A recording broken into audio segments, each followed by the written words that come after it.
Good morning. I'd like to call this meeting to order. Today's Tuesday, May 20th, 2014. It's 9 a.m. We're at the Palm Coast Community Center for the regularly scheduled meeting of the Palm Coast City Council. Would you please rise and join me in a Pledge of Allegiance? I pledge allegiance to the flag of the United States of America and to the republic for which it stands, one nation, under God, indivisible, with liberty and justice for all. Thank you very much. Roll call, please. Mayor Netz? Here. Vice Mayor DiLorenzo? Here. Councilmember Ferguson? Here. Councilmember Lewis? Here. Mayor, Councilmember McGuire is excused. Very good. Let's see. First item on our agenda is the approval of the minutes of the May 6th City Council meeting and the May 13th City Council workshops. Are there any additions, corrections, or is there a motion for approval? Move approval. Second. Moved and seconded. All in favor signify by saying aye. Aye. Aye. Opposed?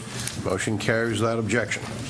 Agenda item number 2, resolution approving final plat Old Kings Road Professional Center. Mr. Landon.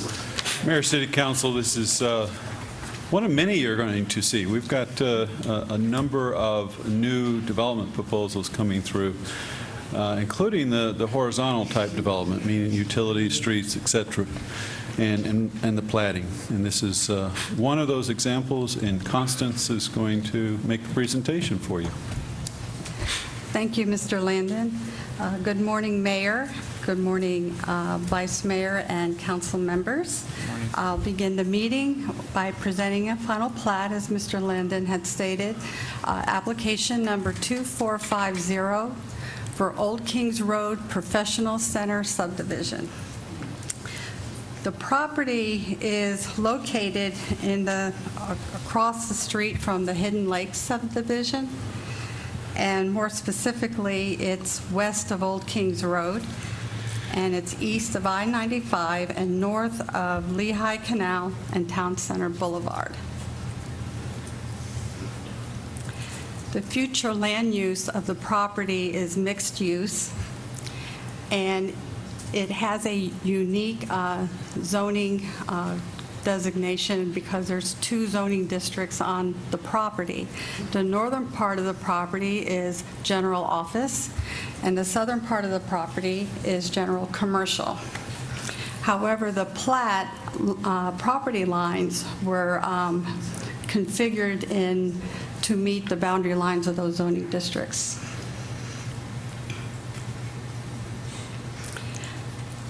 They are subdividing 49.45 acres into 6 lots. They're non-residential lots. There will be 3 shared access points onto Old Kings Road, and the lots meet the minimal standards of the zoning districts. In fact, they exceed the standards. And also, the office district and the general commercial district have the same criteria for dimensional standards.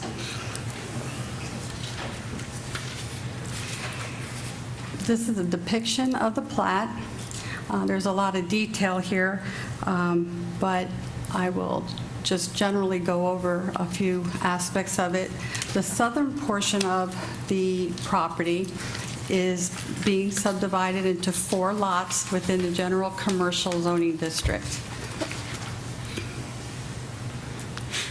Each lot exceeds the minimal criteria, with Lot 1 at 2.5 acres, Lot 2 at 2.3, and Lot 3 at 6.5, and Lot 4 at 8 acres. The northern part of the property is being subdivided into 2 lots, Lot 5 and 6, with the general office designation. And the lots, Lot 5 is almost 11 acres, and Lot 6 is 20 acres. I'll mention that in the beginning of the project, they were going to subdivide this area into 5 lots, or 6 lots, excuse me. And it was decided to have less lots so that in the future we can master plan and design these areas to fit the projects when they come in. So there's plenty of room with this plat for master planning and getting better design work out of the projects when they apply. And staff is recommending that City Council adopt Resolution 2014-XX approving final plat for Old Kings Road Professional Center and authorizing staff to issue a final plat development order by authorizing the mayor to sign the final plat for application 2450. And that concludes the presentation. Council questions? Mr. DiLorenzo. Good morning, Constance. Good morning. You said there's going to be 3 access points to Old Kings, and do they match up with the development that's on the east side of Old Kings Road? I believe the center, there was an attempt to line them up, and so one of the access points, I believe, does. Okay. That's my only question. Other council questions? Seeing none, we'll open the meeting to the public. Anyone from the public wish to be heard on agenda item number 2? Please come up to the podium, give us your name, limit your contribution to 3 minutes.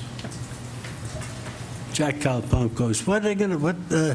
Are there plans for buildings on that property already?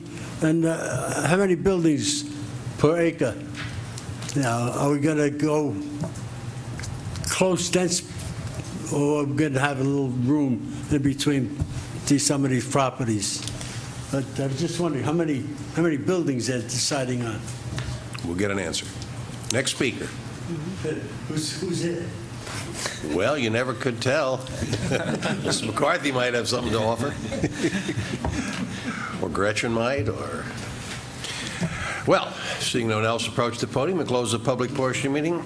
Mr. Landon, are there specific plans yet? What is the density? How many buildings per lot? What kind of landscaping? What kind of buffering? What kind of... All those questions are related to a site plan, and this is not the site plan. We don't have a site plan at this point. This is strictly creating property lines, easements, right-of-way dedication. Site plan will come in the future, and when the future happens is when we get into how many buildings, the design, and all those type of things. But they have not, Constance, unless you tell me differently, they have not come in with a site plan of any kind. They are just creating lots. Usually what this means is it allows them to sell a portion of it, because when you have one large tract, the end user lots of time does not need a large tract. As Constance indicated, some of these larger tracts, like 20 acres, might get divided further if they have different buildings. But that's in the future, and we do not know. Mayor. Constance, Ferguson. is this part of the Old Kings Road Special Assessment District, this property? Yes. Yes. How will development of this affect the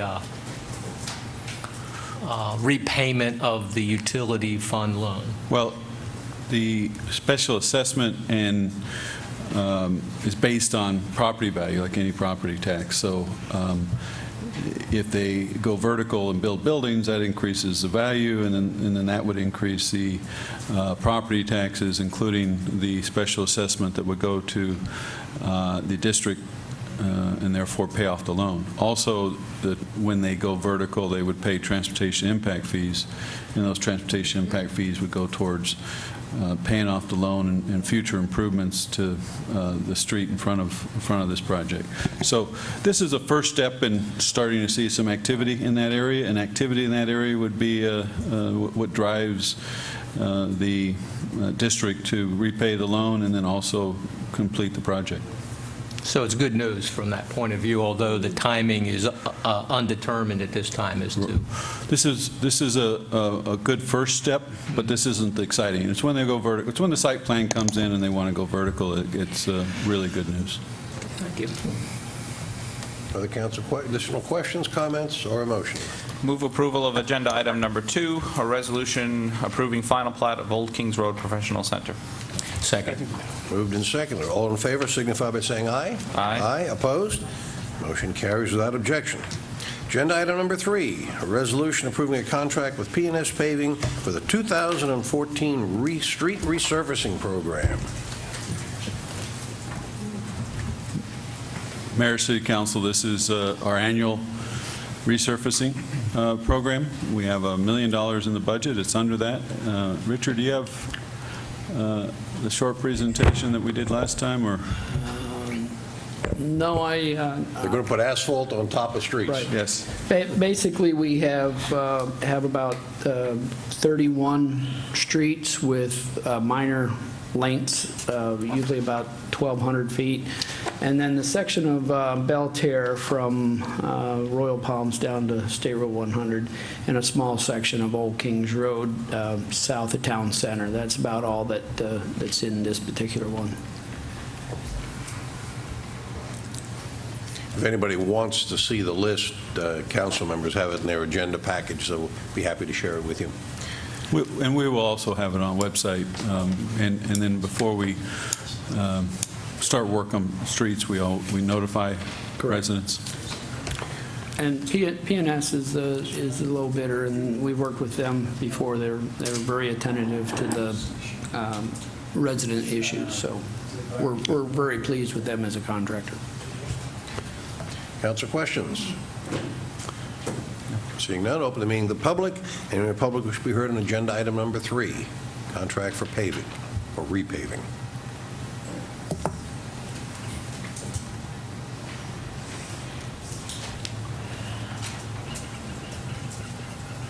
Richard Falbo, Palm Coast. Is this a no-bid contract or a bid contract on the repaving? And when it's repaved, are these companies made to guarantee their work for a certain or a set number of years? So if something goes wrong, they have to come back out and fix it at no charge to the city or our taxpayers and the homeowners, just like the walks that were put in. I see the city has to go back out and put new walks in. Are they under contract to put them, replace them? This is the only place I've seen that isn't under those rules, and whoever negotiates that needs to put that in a contract. Thank you. We'll get an answer. Next speaker. Seeing no one approach the podium, we'll close the public portion meeting. Go back to council. But first, Mr. Adams, is this a bid or a no bid? It's a bid, and we're awarding the contract to the low bidder. Okay. And as far as guarantees of the work? There is a warranty that comes with it. I'm not sure exactly what the terms of that is. Pretty standard, though. It's either 1 or 2 years. Okay. All right. Back to council. Additional questions, comments, or a motion? Move to approve. Second? Moved and seconded. All in favor signify by saying aye. Aye. Opposed? Motion carries that objection. Agenda item number 4, report on alternate liaison to the TDC board in case of future absences. Mr. Landon. Mayor, City Council, this was added to the agenda at Mr. McGuire's request. Mr. McGuire is the city council representative on the TDC board. It is made up of representatives from the different municipalities. The county representative is the chair, and then also representatives from the hotel tourism industry. Mr. McGuire thought it was important that when he was not able to attend, which doesn't happen very often, but there are always those cases that when he's not able to attend, because what TDC does is very much consistent with our Prosperity 2021 and our economic development efforts, that it'd be important that the city have a representative on the board at all meetings. So he suggested that City Council appoint an alternate to the board the few times he could not make it. We have coordinated this with the county, and the county attorney has indicated that, yes, this is an option that City Council can approve. The county attorney asks a couple things. One of them, you have a formal resolution making the appointment, so it's not just informal. And then secondly, it needs to be a appointment that runs concurrently with the regular appointment. In other words, not just for this meeting or that meeting, but it would actually be an alternate that would run the current concurrent term. So each time you were to make an appointment to this board, if you agree with this, then regularly you would also appoint an alternate, and those two members would run concurrently. So this isn't a one-time appointment. This would be as long as Mr. McGuire is on the TDC board. I believe they're 4-year terms, but you can reappoint them. And this action, this resolution accomplishes that goal. And you know, Mr. McGuire is out of town right now, so could not make it, but I think I've summarized what his request is of City Council, to appoint an alternate that would run concurrently with his term. Council members? And the mayor, be an alternate. I'd be willing to serve as an alternate, yes.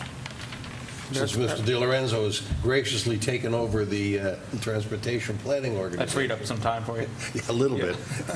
And as Mr. Landon points out, Mr. McGuire rarely misses these meetings. Right. I'd be Very. willing to serve if that's council's pleasure. Well, it also makes sense from a long-term perspective if we just continued that,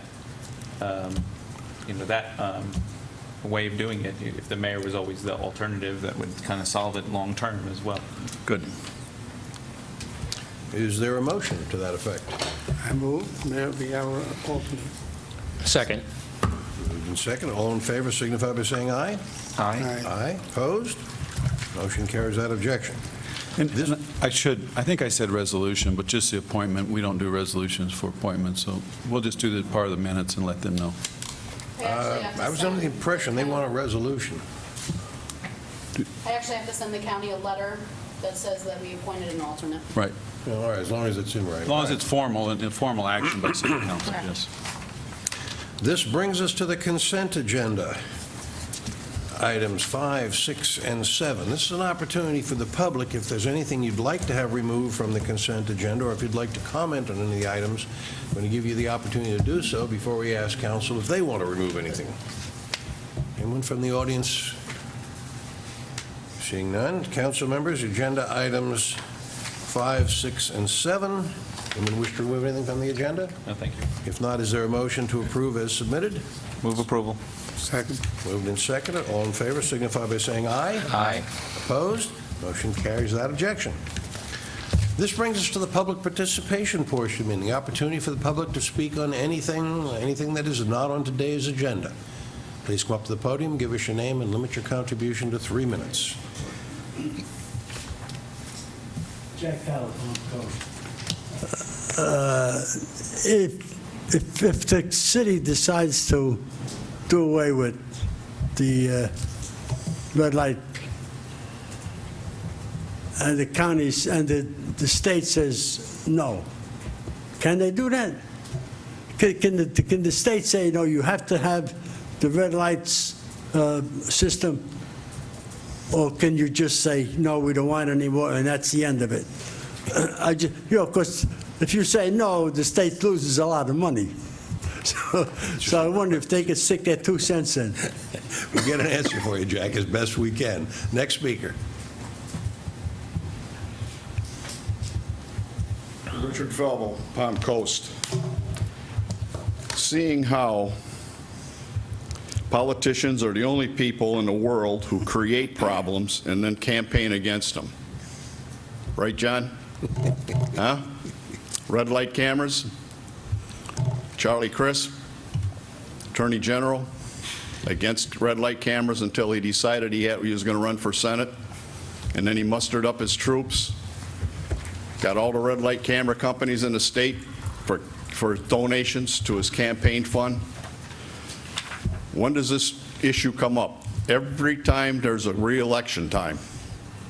You couldn't even go through Tallahassee a week before they recessed because of the money trucks that were going in there for campaign contributions.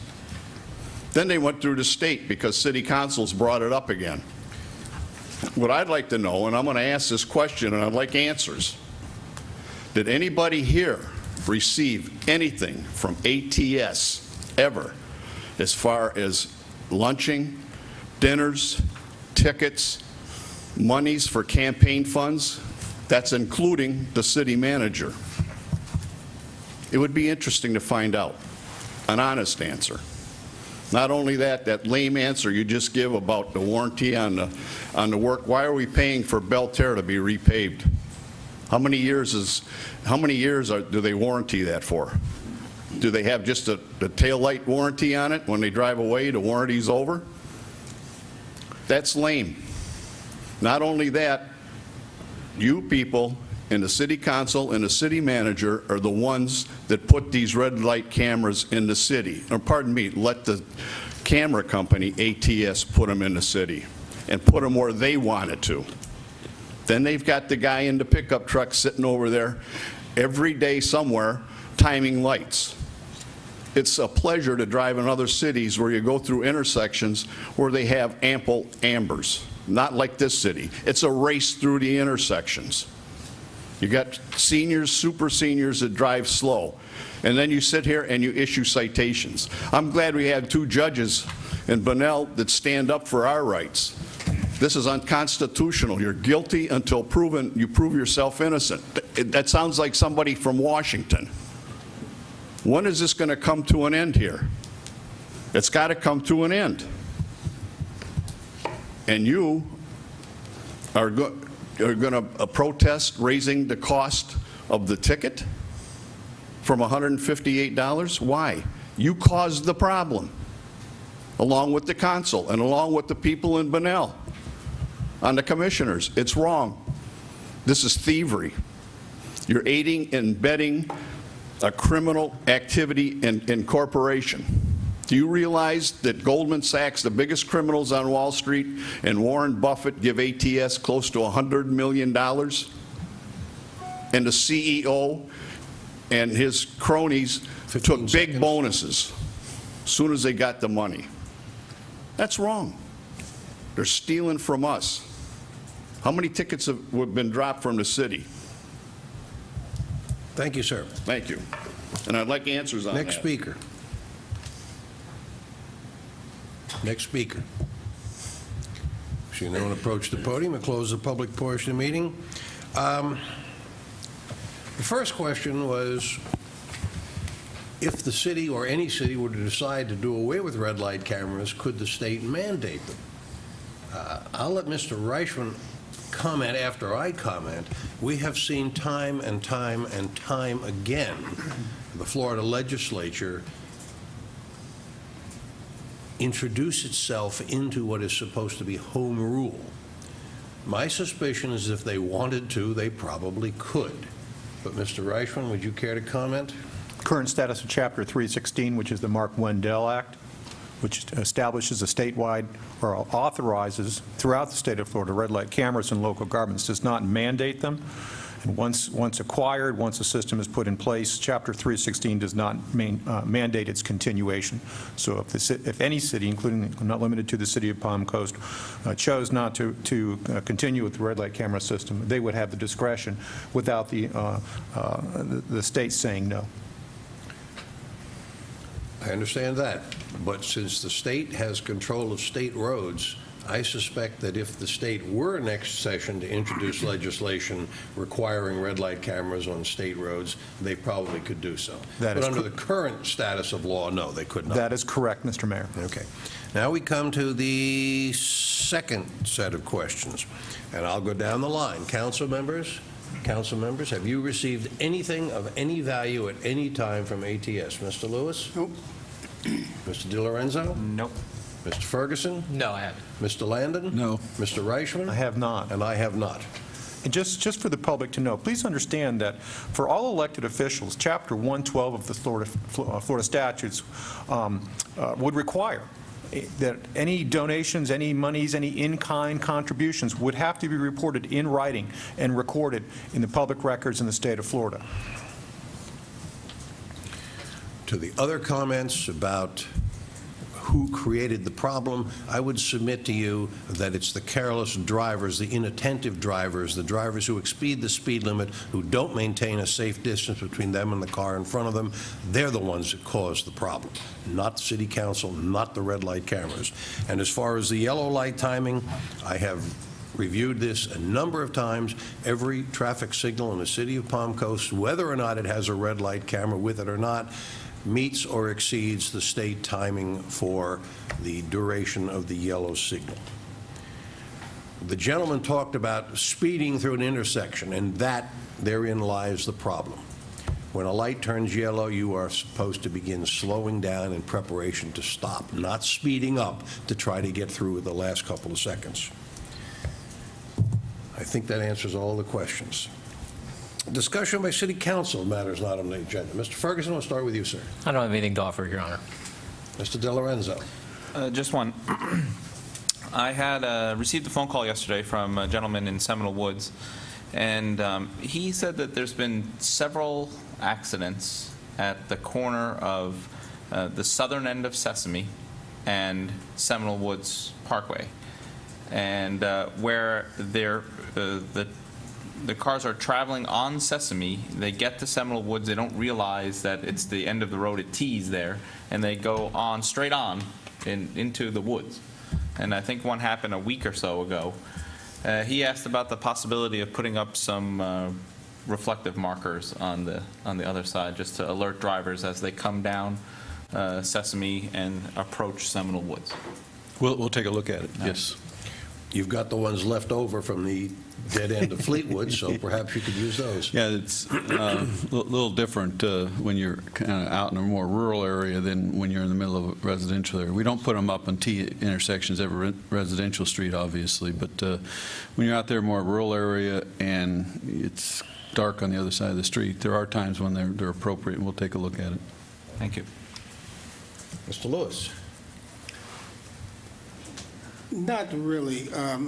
Someone called me about flags, AT&T flags that are stuck throughout their property, and they want to know, can they take them down because they've been there for over a year and nothing has happened.